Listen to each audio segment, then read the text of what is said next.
Another type of witness who testifies is an expert witness.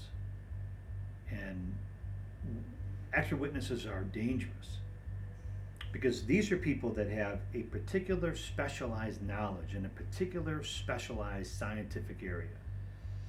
And they come to court with an agenda and don't think that they don't.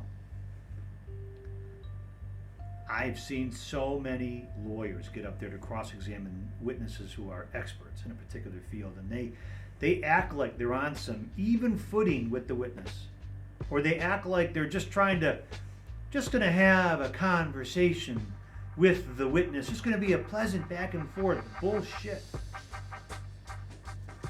That expert, the second that you guys are engaged in that struggle, the second that expert thinks that he's gotten the best of you, the second he thinks that he knows more than you and that he's not vulnerable to whatever tactics or tools you're using to cross-examine him, he's going to destroy you. And I've seen it happen time and time again. Great lawyers, incredible lawyers who get raked over the coals by some expert. So there are some witnesses that sometimes you have to learn the science. And if you got to learn the science, you better learn the science.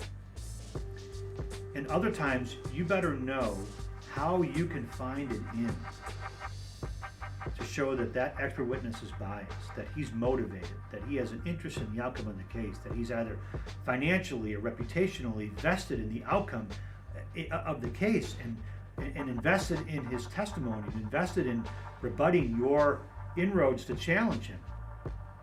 But you better be ready to fence with him. I can't tell you the number of times I've seen really good witnesses that are like ships that just crash on the rocks because they were not ready for the give and take. They weren't ready to go to war. They weren't ready to actually attempt to learn the science, or they weren't ready to take on the expert or to reveal the expert to be biased. They were almost afraid or timid. That's why I say that this is anybody that's ever been in a fight, a real fist fight, understands what I'm talking about when I say that when you want to go in for the kill, you may take some punches. You're going to get hit. You may get hit in the nose. You may get punched in the cheek. You may take one in the eye.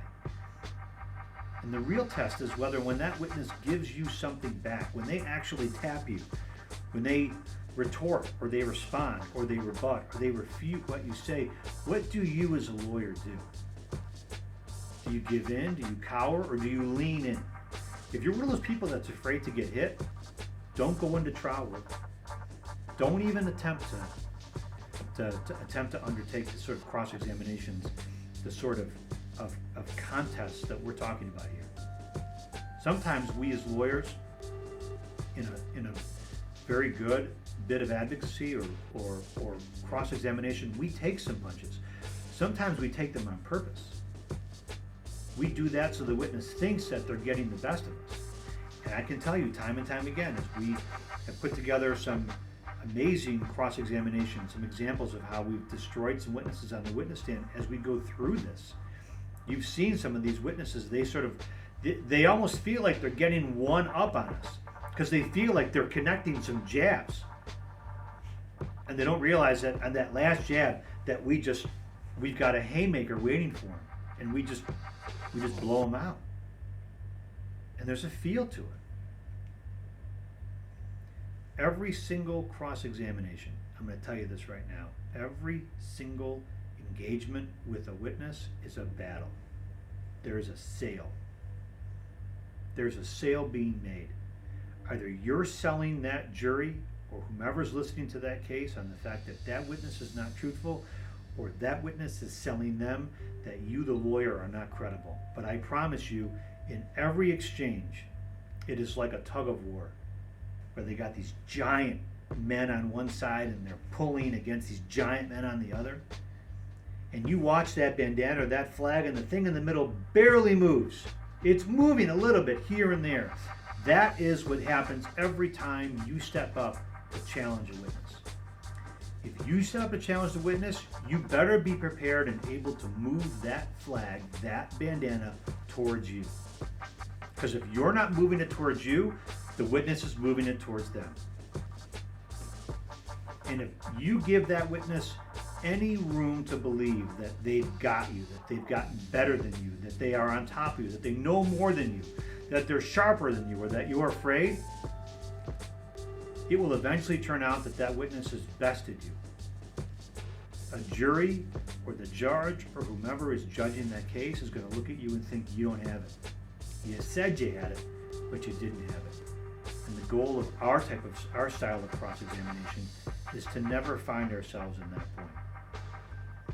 In a way, I want you to imagine two giant behemoths and they're sort of arm wrestling. And there's little subtle shifts of their arm and their movement. Every question that's asked on cross-examination is like that. There is a little subtle, they may not even know when we put questions to them, they don't even know that we're subtly shifting our weight and we're putting ourselves in position to actually force their hand down. We know it. We know that that's what's happening, but the witness doesn't know it. But the reverse is happening too. And that is that there are moments, and I've seen it happen to very good lawyers, that witness is subtly shifting his weight and he is more and more confident that he's going to take that lawyer down. And when that happens, it is disaster for your client. And the goal of a killer cross-examination is to never be killed by the witness, but always to be the one that is doing the destroying. Always the one to be on top. Always the one to win that battle. Always the one to make that sale. Not every cross-examination is going to result in a home run, but we're not going to strike out either.